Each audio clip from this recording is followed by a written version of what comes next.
Welcome everyone. I'm here with Rosina Maria Arquati, who is an amazing animal communicator. And Rosina is being interviewed by me today because we're exploring wonderful ways of being brilliant, and brilliant she certainly is. Rosina, hi. Hi. So good to see you. Right, thank you for inviting me on this section because it's not animal communication, it's to do with something that is very close to my heart, dyslexia. Dyslexia. Now, when you and I met, and it was a very interesting meeting, wasn't it? Rosina Yes. was setting up, we'll let you in on this, Rosina was setting up for one of her much sought after workshops here in Hong Kong on animal communication. And I'm sure you're keen to hear more about that later. But we had a bit of a chat, didn't we? Because I was exploring the room to do some of the workshops that I do. And I asked you what you were doing, and you asked me. And when the word dyslexia came up, you said straight away, I'd love to talk to you more about that because it's been part of My life. Okay, so I'm going to hand over this. As with all of our interviews, they're not scripted. We don't do much editing at all, other than strange things that might happen, but I'm sure nothing strange is going to happen here. And so it's a very natural conversation, and you're going to be part of our chat today. So Rosina, please let me hand over to you. When you heard the word dyslexia, what came to your mind? What came to my mind? A lifetime of being discriminated against, being called stupid, years of crying, also crying because I was an animal communicator. I had two things people used to make me cry over. One, because I couldn't spell, and the other one was they said I was stupid because I was talking to animals and I couldn't talk to animals. So there was two areas that I spent a lot of time as a child crying about. Now, what you've got to understand is I'm now 64, and growing up in the era that I grew up dyslexic, no one really knew anything about it. We were classified as stupid. In my junior school, that's from 5 to 11, I spent a lot of time in hospital because I had a sore throat, because I was frightened to speak up. And of course, that also put me behind on classroom work. So I wasn't very good at spelling or reading.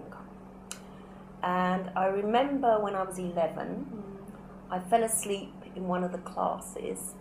I woke up and I asked the girl next to me where we were, and she thought I was copying her, and then we had a fight. And my teacher got me out and said, well, do you two girls want to separate? What were you doing, Rosina? And I said, I was just asking where we were because I got completely lost. And he said, because of that, you're going to sit together for the rest of the term. I excelled in needlework and art, and it was a school run by nuns, and of course the Mother Superior said to my mother at the age of 11, when they discovered I didn't pass my 11 plus, which was not a surprise to me, it was to my family, didn't understand that, I'd be good at dress designing, because I was very good at needlework and art. So the 11 plus, just so that people who are not yes, sure of that yes, term, yes. That's a national exam throughout the UK. Yeah, and you take it when you're 11. I think it might have changed now because the systems have changed. Again, my spelling was very, very poor. And I ended up going to a secondary school.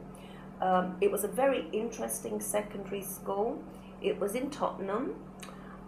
It wasn't one of the best schools, a little rough, but very advanced for its time. And this is where I realise now, and also a friend of mine who's doing art in America realises. I was very good at writing, at compositions. The ideas. Yeah. And But getting that to flow. And get it to flow. But writing it down was a whole different ball game. I could write it down, but I couldn't spell. And we had a wonderful English teacher. She was Scottish. She was fantastic when we were 16. And she would say, Rosina, please write less. Everybody else I'm telling to write more, but I have to correct your spelling. And I would do a 10-page essay, and I would leave gaps where I thought the words needed to go, or I'd write them in pencil. Then I'd go in and get my dictionary out. Well, you know, if you're dyslexic, if you get the first 2 letters wrong, you get the whole thing wrong. And even spell check doesn't work on the iPhones nowadays, and I'm still spelling wrong, even with iPhones, even worse now. So she encouraged me to write, but she wanted less. Okay. Also in that secondary school, there was a needlework teacher and a history teacher who I believe's daughter was dyslexic. And she started to run a class for people with reading and spelling deficiencies. Now this was way ahead of its time. And because of her, I moved up from a D stream to an A stream in English. That is massive. Yeah. Wow. And did this happen quite suddenly or in a relatively short period of time? I think once I realised I wasn't stupid. Because when I was sitting with the D stream, I was too bright for the rest of the class. And it wasn't a matter of being thick or anything, I was too bright. And she encouraged me. And between her, the history teacher, and the art teacher, they gave me the confidence to not to worry about the mistakes, to go on. And of course, by the time we got to doing our GCEs, they'd been changed to CSEs. So there was and that's the initial for the particular kind of exam that you're doing in the UK. And that was when you were 16, and that had an oral side. So, and if you made a spelling mistake and if you made it once, you were only classed once for it, not multi-times. So you feel it was a bit fairer the way it was a bit fairer. The only trouble with ours was that the year before was the first year and the marking was very lax, but they upgraded it for our year because they hadn't worked their barriers. And thanks to those teachers, which were way ahead of their time, I feel that it helped me feel that I wasn't stupid, because people would call you stupid. And so the label of stupid, yeah, was the word dyslexic used at the time? No. It was just stupid. She can't spell, she can't get it down on paper in a legible way that we can read and understand. I think at this time the word dyslexia was just in the process of being to evolve. Like my history teacher, obviously her daughter had a problem because she understood it extremely well. And of course, because she was educated, she would do research, and it was coming into its own. People, up until then, had hid this. Now, again, dyslexia can run in the family, and again, we can trace it back to my grandfather. First, we thought it was because he left Italy at 14 as an immigrant, and he went to Canada, America, France, and England. And he wanted to be a Mountie, and he learnt the numbers, because he was also dyslexic with numbers, by walking the streets. So he had particular techniques of getting by. And you can see dyslexia coming through in the family. Let me come back to you. At 16, you saw some ray of hope. You had 2 hero teachers that were helping you reframe the way you thought about yourself. And I think this is a key idea. I'm very interested in how we come to construct who we are. And our work in multiple intelligences, it's all about seeing that there are so many ways of being smart and bright. And here with Rosina, we can see a perfect example. However, if the bulk of school experience is all about feeling that you're stupid, when you consider from when you started school at 5 right through to 15, 16, that's 10 solid years of feeling and being described and characterised as stupid. How did you feel within yourself? Did you actually think you were stupid too, or did you think people just didn't understand you? Can you take yourself back to the mind of a child? You said you cried a lot. Yeah. So there was an impact going on. Yeah. Can you reflect back on But those besides this dyslexia, talking to animals, people say I'm stupid, I also had a very unconventional childhood. I was brought up by my mother in a home, which also at that time wasn't quite fashionable. It was like, when it come to reading or writing, especially writing, although I love to write, I just couldn't spell the words, and I would work very hard to learn my spelling test for the end of the week, and I discovered it didn't work. So what you're saying is that you really tried to get on top of it. Coming back to this idea of the stupid thing, take yourself back to when you were a child and thinking, as you walked into that schoolyard each day, they think I'm stupid or I'm being seen as stupid. What was that doing to you within yourself? This is before you had your hero teachers. The junior school, I would just disappear and go and look out the window and daydream. That was your way of escaping? That was my way of escaping. Right. And when I couldn't cope with it, I'd fall asleep like I did in the class where we had a fight. But again, it was like you just didn't really have much self-esteem. And again, I was always held up to my cousins who were good at piano, good at English, good at this, good at that. So the self-esteem as that child up until 11 was really low. And that child is you? Yes. And funny enough, somebody has just done a fantastic painting of my inner child, which is quite good. But yes, and that was me. And it scarred me. Yes, it did. It did. And you've been dealing with that. You got your first glimpse of hope at 16 when you had your hero teachers, your art teacher, your needlework teacher, who said to you, Rosina, there are some things that you are really good at, and let's work on those and just go for it. And then you started to see, well, look, there are things that I'm good at. Maybe I can see myself differently. So that was, but today at 64, and you think way back to that little girl, the inner child, the inner child, How does that affect you today? I still have low self-esteem, and I still sometimes think maybe I'm not as bright as everybody else. So it's a very strong framework that was chiseled into your inner self at a young age. Absolutely. Today you can see it, you can recognise it and speak to the audience and speak to me and speak to others about it, and you can see yourself and you can understand. Yes. And as unjust as it was, but you can see it. Does that help to be able to stand back as an adult and know more about what was going on? Yes, it does. And it's not just that. When a number of years ago I did the adjudicating for the things, and they would put me in the special needs section because these kids were given extra hours. Now this is nearly 50 years on, and the kids didn't want to take that extra time because they didn't want to feel different than their friends. They wanted to finish their exams at the same time as their friends to be out there. And I know from being dyslexic, you can read it and still not see it, but at least you were given that extra time, go over it, just look at it.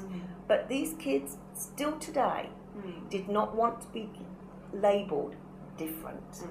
They were given extra time, people understood dyslexia, but they themselves wanted to be out in the playground when that bell rang with their friends. Just feeling normal. Just feeling normal. Like one of the other kids. Yes. Yeah, we understand that. Yeah. Now, what would you say to a young person, a child today who has been so-called diagnosed as having dyslexia? It's a big word. Sometimes children ask, what does that word mean? And adults can explain it, and adults can say it's okay, or it's even a plus, But even so, what would you say to those little children and young adolescents who might be hearing this? And I hope that you're one of them. Or parents who have children with this. What would you say? What would be your advice First today? of all, not is it just a big word, is a very difficult word to spell, especially if you're dyslexic. It's a great And irony. how they ever gave this spelling to people that can't spell, I will never know. It's a cruel irony, isn't it? Yeah, absolutely. Because I have to ask my husband every time I have to spell it, because I always forget how to spell it. Don't look at what you can't do. Look at what you can do. And nowadays we have a lot of people that are dyslexic, that are in the limelight, and it's giving people inspiration.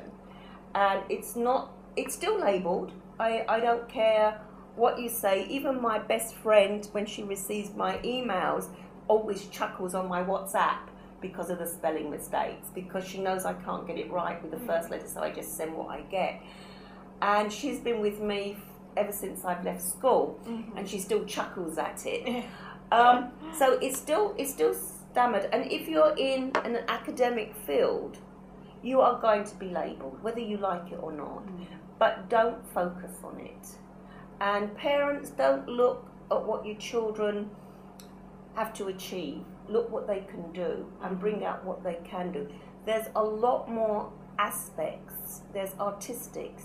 There's writing. Nowadays you don't need, well, I can't use one of these recorders because it goes funny, but you can have somebody to type your stuff up. I think my biggest achievement 2 years ago, well, I think it's just over a year ago, was getting my book published. This is amazing. Yeah. A very, very well thought of book. Yeah. Tell everyone about your book. My book is on animal communication. It was something on my to-do list. But you know, when you can't spell, the last thing you want to do is sit down and write a book. And suddenly a publisher in Taiwan asked me have I got an English book, and I said no, but I can write one because it's all in my head, totally in my head. And they said, okay, we give you 6 months or whatever it is to write a book. Luckily for me, I have a wonderful spell check. It's called my husband. And we literally wrote the book by me dictating it to him, not just sit down dictating it, but over the phone and everywhere else. And the thing was, my husband, who is an extremely good speller, has never in the 40 years we've been, or 45 years we've been together, really believed that I was dyslexic. But after I actually started trying to write this book, he said I didn't need to convince him anymore. He doesn't have different. He learned to read and write at 3, so he's completely the opposite to me. And he realised that there was a problem. So we decided that even typing it out or recording it didn't work for me. The only thing was me verbally doing it and him typing it out. And then when it came to editing, the English publisher wanted to edit. They did the first bit, and my husband looked at it and he said no, because that lost your essence. So we then went back that he did the editing as well. So you had a champion. It happened to be a husband, but it could be anybody, right? So your advice is to young people: don't get caught up with the label. Look at what you can do. Yes. That said, it's not easy when you're a child. No. To parents, you'd say, look at what your children can do and not what they must achieve. Yeah. And you know, here we work on multiple intelligences. Yeah. We work on at least 8 different ways of being smart. Yeah. And by far we can see so many of those operating in your life. The problem is that at school, they aren't necessarily valued, not all of them anyway. So we're trying to change the way schools operate and the way in which people view being smart and being intelligent. Yeah. Give us a final word on dyslexia. What would you like to see change? How would you like to help children with dyslexia? What would be the main tips, advice, in a nutshell, so that they can understand what Rosina has to say at 64 years of age, a lifetime of reflecting? What have you distilled in your hand that you can give away to people today about being dyslexic? To be quite honest, don't fret on it, just get on and handle it. Because you spend a lot of time, even the children who say that they're handling it, don't really handle it from inside. they still think they're different from the other kids. And when you see people writing or standing up and giving speeches and reading it, and you know if you stand up and read it, it jumps all over the place, and you can't read your own writing or spelling, it jumps. Just don't fret on it. Don't look at what you can do, and just get on with living. You can find somebody to help you. You can find somebody to handle that side. We can't all be good at everything. And children that are dyslexia usually have much more talented gifts that God has given them. I believe God takes away a gift and He gives a gift. And you need to work with what you've got, not what you haven't got. And to be in the moment and to enjoy life. And if you're an extrovert, then that's fine. You don't need to sit down and be an introvert and an academic, because there's areas where you can excel in your own way. I'm going to finish with one tricky question, and I'm sure you'll have an answer to this. Hope so. And that is, how do we find out what we're good at? You know, some people say, I'm not good at anything. And it's often because they just don't know what they're good at. How would you suggest that people find out what they're good at? Just keep trying things. And what you enjoy.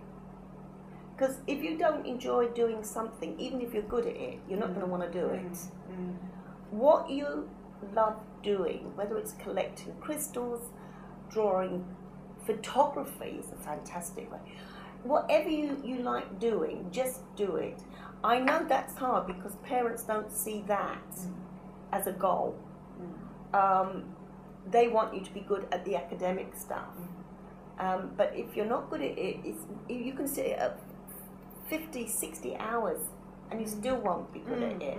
But if it's something you're good at and you can enjoy, that might give you a boost to do a bit more on the academic that you don't really like.